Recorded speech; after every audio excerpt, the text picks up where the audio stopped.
Assalamualaikum warahmatullahi wabarakatuh. Perkenalkan, nama saya Wahyuni Sri Kandi, NIM 202188007, kelas B, semester 4, Prodi PGSD Universitas Patimura Ambon.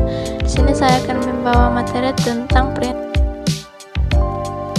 Slide yang pertama, kompetensi yang diharapkan. 1. Menjelaskan pengertian prinsip pengembangan kurikulum. 2. Menjelaskan sumber-sumber prinsip pengembangan kurikulum. Ketiga, menjelaskan berbagai tipe prinsip dalam pengembangan kurikulum. Slide yang kedua, macam-macam sumber prinsip pengembangan kurikulum. Yang pertama, data empiris atau empirical data. Kedua, data eksperimen atau eksperimen data. Ketiga, cerita atau legenda yang hidup pada masyarakat atau folklore of kurikulum. Dan yang keempat, akal sehat atau common sense menurut Olive tahun 1992. Kemudian slide yang ketiga, pengertian prinsip pengembangan kurikulum. Prinsip atau asas dasar keyakinan atau pendirian. Prinsip menunjukkan sesuatu hal yang sangat penting, mendasar, harus diperhatikan, memiliki sifat mengatur dan mengarahkan, serta sesuatu yang biasanya selalu ada atau terjadi pada situasi atau kondisi serupa. Kemudian tipe-tipe prinsip pengembangan kurikulum. 1. Anggapan kebenaran utuh atau menyeluruh atau whole truth adalah fakta, konsep, dan prinsip yang diperoleh dan telah diuji dalam penelitian yang ketat dan berulang sehingga bisa dibuat generalisasi dan bisa berlaku di tempat yang berbeda. Kedua, anggapan kebenaran parsial atau partial truth, yaitu suatu fakta, konsep, dan prinsip yang sudah terbukti efektif dalam banyak kasus tapi sifatnya masih belum bisa digeneralisasi. Yang ketiga, anggapan kebenaran yang masih memerlukan pembuktian, hipotesis, yaitu asumsi kerja atau prinsip yang sifatnya tentatif. Prinsip ini muncul dari hasil liberasi, yaitu Gedmet dan pemikiran akal sehat.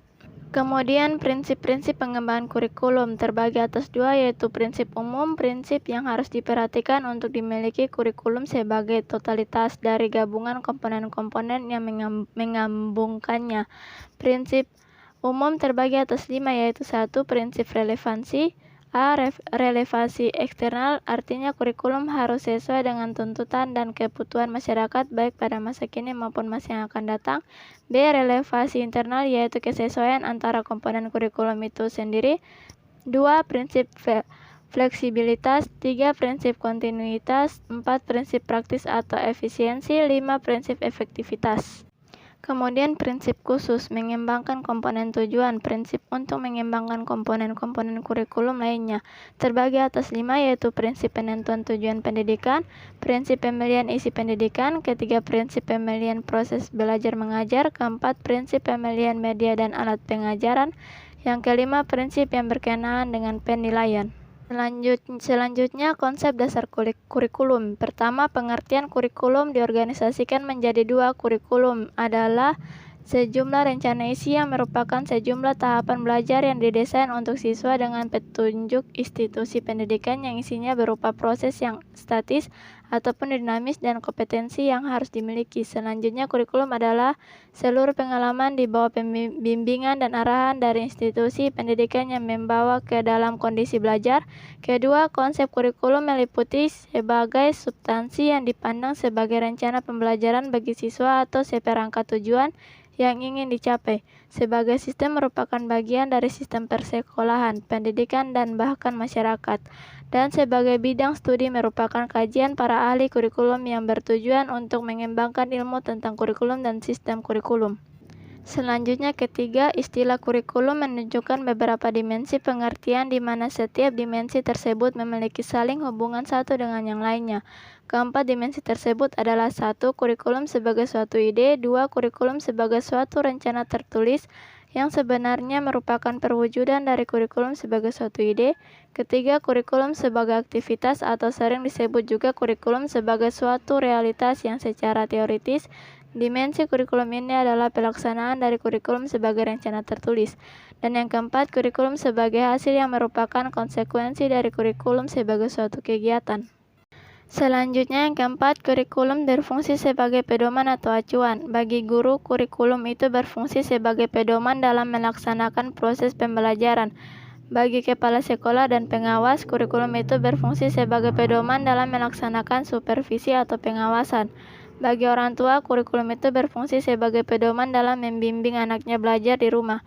Bagi masyarakat, kurikulum berfungsi sebagai pedoman untuk memberikan bantuan bagi terselenggaranya proses pendidikan di sekolah. Bagi siswa itu sendiri, kurikulum berfungsi sebagai suatu pedoman belajar. Yang kelima, kurikulum berperan dalam pencapaian tujuan pendidikan, yakni memiliki peran 1. Konservatif, 2. Kreatif, 3. Kritis, dan yang keempat evaluatif. Selanjutnya, komponen-komponen kurikulum. Kurikulum dalam arti luas yaitu sebagai program pengajaran pada suatu jenjang pendidikan, sedangkan pada arti sempit yaitu suatu mata pelajaran untuk beberapa jam pelajaran. Desain kurikulum harus memenuhi 2 syarat yaitu 1. Kesesuaian antara kurikulum dengan tuntutan, kebutuhan, kondisi, dan perkembangan masyarakat.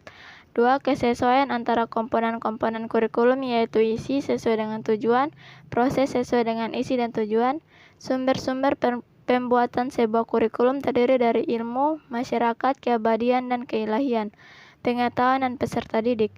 Pertimbangan-pertimbangan yang mendasari pembuatan sebuah desain kurikulum adalah jangkauan atau skop, rentetan atau sekuensi, kesinambungan atau continuity, integrasi, artikulasi, dan keseimbangan. Komponen kurikulum terdiri dari 4 elemen yaitu komponen tujuan, komponen materi ajar, komponen strategi, dan komponen evaluasi. Komponen tujuan berhubungan dengan arah atau hasil yang diharapkan sehingga segala proses pembelajaran difokuskan untuk mencapai tujuan tersebut. Selanjutnya ada 4 hierarki tujuan pendidikan di Indonesia yang saling terkait satu dengan yang lain yaitu tujuan pendidikan nasional, tujuan institusional, tujuan kurikulum, dan tujuan pembelajaran instruksional. Komponen materi ajar pada hakikatnya adalah isi kurikulum yang disusun dan dikembangkan berdasarkan prinsip-prinsip yang berlaku. Isi kurikulum hendaknya memenuhi dimensi logika, etika, dan estetika. Isi kurikulum harus memenuhi prinsip sahih dan signifikan, relevan, seimbang, mencakup ragam tujuan, dan sesuai dengan kemampuan dan pengalaman peserta didik. Komponen strategi mempunyai peran penting karena berhubungan dengan implementasi kurikulum. Komponen strategi meliputi pendekatan pembelajaran atau pendekatan filsafati, pendekatan psikologi, dan pendekatan sistem. Dan yang terakhir, strategi pembelajaran dan model pembelajaran. Komponen evaluasi merupakan komponen yang digunakan untuk melihat efektivitas pencapaian tujuan. Prinsip-prinsip evaluasi kurikulum meliputi tujuan evaluasi bersifat objektif, bersifat komprehensif, kooperatif, dan bertanggung jawab dalam perencanaan, efisien, dan berkesinambungan. Iya, itu tadi materi yang saya bawakan. Kurang dan lebihnya saya mohon maaf. Wassalamualaikum warahmatullahi wabarakatuh. Shalom.